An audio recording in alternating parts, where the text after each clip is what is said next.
Please be seated for those few here with us. I am a worm and not a man. All my bones are loose. His form, disfigured, lost all likeness of a man. He was despised. This is an excerpt from Psalm 22, which we read when stripping the altar on Maundy, Thursday, and again we will read it as an option on Good Friday, which is known as the penitential psalm of the suffering servant. I want to share a story that fits with, I believe, this psalm. A water bearer in China had two large pots that hung on the end of a pole carried across his neck. One pot had a crack in it, while the other was perfect. At the end of a long walk from the stream to the house, the pot that was cracked arrived only half full. For 2 years, this went on daily, with the bearer delivering only 1.5 pots full of water to his house. The perfect pot was proud of its accomplishment, perfect for that which it had been made.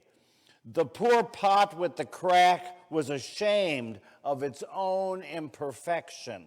It was miserable that it was unable to accomplish only half of what had been made to do. After 2 years of what it perceived as bitter failure, it spoke to the water bearer one day by the stream. I am ashamed of myself because this crack in my side causes me to leak out all the way back to our house. The bearer said to the pot, "Did you notice there were flowers on your side of the path, but not on the other side? That's because I have always known about your flaw, and I planted flower seeds on your side of the path. Every day while we walked, you watered them. For 2 years, I've been able to pick beautiful flowers to decorate our table. Without you being just the way you were, there would not be beauty to grace our house." Again from Psalm 22, we despised him, a thing from which men turn away their eyes. My God, why have you forsaken me? We simply don't like things that are broken. We don't like it when people are broken. We tend to look away from disfigurement, illness, poverty, and confusion. When I was a chaplain, I learned the average time most people can maintain active support of someone else who is suffering is about 6 weeks. After that, we look away, unable to endure the reality of someone else's pain. After a year in which we have endured a global health crisis that still grips our world, in a year when the cracks in our society over race, immigration, and diversity of political views seem to tear the very fabric of what it means to be a country, we are waking up to the reality we cannot look away at the issues often created by ourselves. We can't ignore the cracks hidden in plain sight, and we are forced to take action.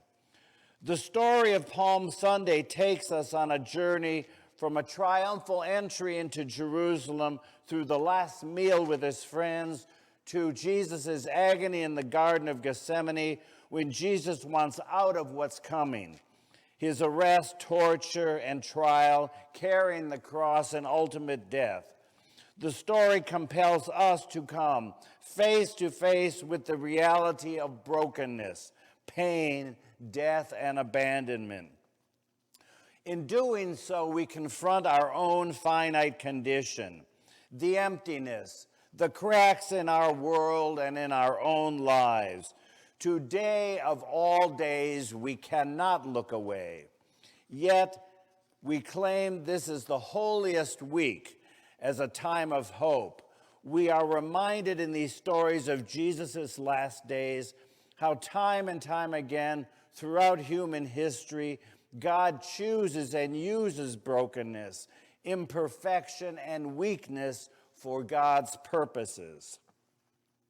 we discover that somehow it is in brokenness, it is in emptiness, it is in abandonment, it is in loss.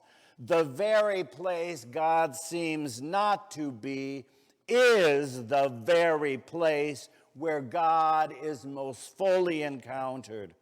It is in the cracks of our lives, the places we've been poured out, emptied on the path of life. It is our being rejected, our illnesses, our aging, our losses, our pain, where God is most fully present, and we are used by God for larger purposes. On my way to church a few years back, I heard a story on NPR that reminded me of the transformative power of pain and suffering. It was on StoryCorps, Stories of Ordinary Americans. It was a story of a young man who had hit a girl who was his classmate in school with his car when they were teenagers. He said he didn't know what had happened at first, and then he saw a person fly over the hood of his car, over the roof of his car, and onto the street behind him.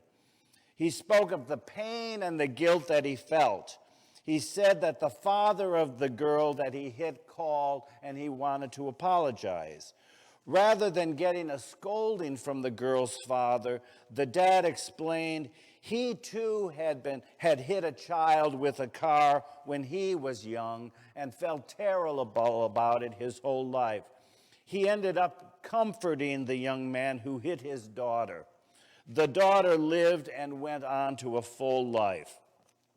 The story picks up when this girl who was hit 20 years earlier contacted him to tell the guy who hit her how her life turned out. The girl, it turns out, became a stunt woman for movies and was known for her ability to be hit by cars. She credited the young man who hit her with what became a life-changing and defining moment, in which she used the accident to become a stunt person in films and movies, specifically with car accidents. For his part, the man became a healthcare professional working to mend broken bones and bodies, often resulting from car accidents. Something as painful as a car accident transformed the lives of two people who God used for something good. The hope of Palm Sunday and Holy Week is that somehow in God's time, the water of our life poured out on dry ground. In God's time, the accidents and misfortune of life that bring pain will bring forth new life. In the midst of death, God creates a new thing. We are made a new thing through the life, death, and resurrection of Jesus Christ.